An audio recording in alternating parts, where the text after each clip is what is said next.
જય જવાન જય કિસાન મિત્રો ખેડૂતોના વિવિધ મુદ્દાઓને લઈને સોમનાથથી નીકળેલી કિસાન બચાવો યાત્રા 26 તારીખે સાંજે જામ ખંભાળિયાના ભાણખોખરી એટલે ભાણવારી ગામે ભાણખોખરીના પાટિયા પાસે સભા છે। તો આપ સૌ લોકોને, ખંભાળિયા વાસીઓને, દ્વારકા જિલ્લાના નાગરિકોને હું આહ્વાન કરું છું કે ખેડૂતોના વિવિધ મુદ્દાઓ છે। ભાવો નથી મળતા, સિંચાઈની વ્યવસ્થા નથી, પશુપાલકોના મુદ્દા છે, ડેરી સંઘ નથી, ઊભા પાકમાં થાંભલાઓ નાખે છે, હાઈ ટેન્શન લાઇનના મુદ્દાઓ છે, પવનચક્કીઓના મુદ્દાઓ છે।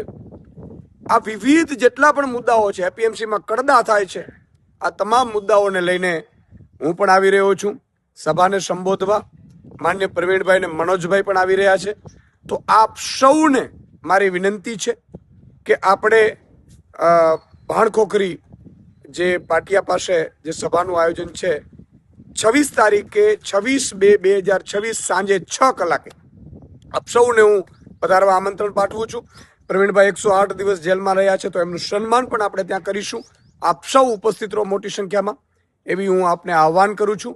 અને દરેક ખેડૂતોના મુદ્દા ઉપર આપણે આ સભામાં આ મુદ્દા ઉઠાવવાના છે। જય જવાન જય કિસાન।